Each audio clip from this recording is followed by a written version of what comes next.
புதுச்சேரி பல்கலைக்கழகத்தில் போராட்டம் நடத்திய மாணவர்கள் கைது செய்யப்பட்டு காலாப்பட்டு காவல் நிலையத்தில் வைக்கப்பட்டிருந்த நிலையில் அங்கு வந்த சட்டமன்ற உறுப்பினர் கல்யாண சுந்தரம் மாணவர்கள் மீது கை வைத்தால் தொலைத்து விடுவேன் என போலீசாரை பார்த்து ஆவேசமாக பேசினார்.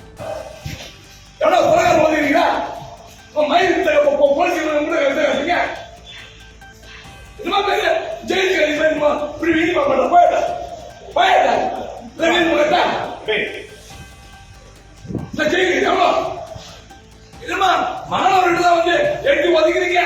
என்ன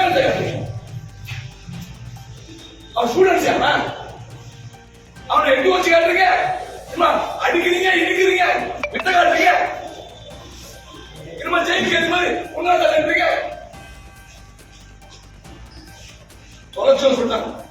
ஏன் நான் லிமிட், நான் தான் எம்எல்ஏ. போலீஸ் உங்க வேலையை மட்டும் பாருங்க. அன்லிமிட்டடா பண்றீங்க. போட்டு பேச்சாட்ட பண்ணீங்க. அப்ப மாணவர்களா இப்ப சண்டை பிடிச்சி இடிக்கிறீங்க, எழுதி ஒதுக்கிறீங்க.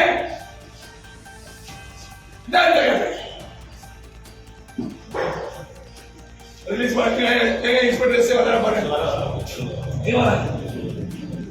இப்ப ஜெயிலுக்கு கைது மாதிரி அவனுமா லைனா போன்றீங்க. இக்கல முண்டமா யாரும் வெளியே போன சொல்ற பசங்க யாரும் வெளியே போன ஓடணும். எங்க ஒரு அக்யூஸ் கொலை பண்றான், அவனுக்கு மரியாதை ராஜ மரியாதை கொடுக்குறீங்க. அக்யூஸ் ராஜ மரியாதை ஸ்டூடெண்ட்ஸ் எடுத்து வருகிறீங்க. உங்க வீடியோ இப்ப காய் முடியுது. பாண்டிச்சேரி போலீஸோட மானம் போகுது. 2 பேர் தப்பு பண்றீங்க, எட்டிட்டு வருகிறீங்க. ஒரு மூட்டோட வருகிறீங்க. ஒரு அக்யூஸ் வச்சு நம்ம வீடியோ காட்டுறோம்னா ஒரு அக்யூஸ் வச்சு வீடியோ காட்டு பாப்போம். எவ்வளவு வீடியோ காட்டு அக்யூஸ் கொலை பண்ணாங்க ராஜ மரியாதை கொடுக்குறீங்க. அம்மானவனை எப்படி ஒதுக்கிறீங்க? கூட்டெல்லாம் வச்சு ஒதுக்கிறீங்க. உங்க வீட்டை பாருங்க, எல்லாம் வயலோ போகுது. லட்சக்கணக்கு கோடிக்கணக்கு பேர் பார்க்கலாம் அந்த வீடியோ. யூனிஃபார்ம் போட்டுக்கலாம் பாருங்கன்னா உன் வீட்டு பிள்ளையும் படிக்குது, உன் வீட்டு பிள்ளையும் ஒரு காலேஜ்ல படிக்குது. அந்த மரியாதை இருக்கு பசங்களுக்கு. அவன் சின்ன வயசு, அவனுக்கு புரிய வைக்கணும். இதெல்லாம் தப்பு, இதான் ரைட்டுன்னு சொல்லணும். அதுதான் போலீஸ் கடமை.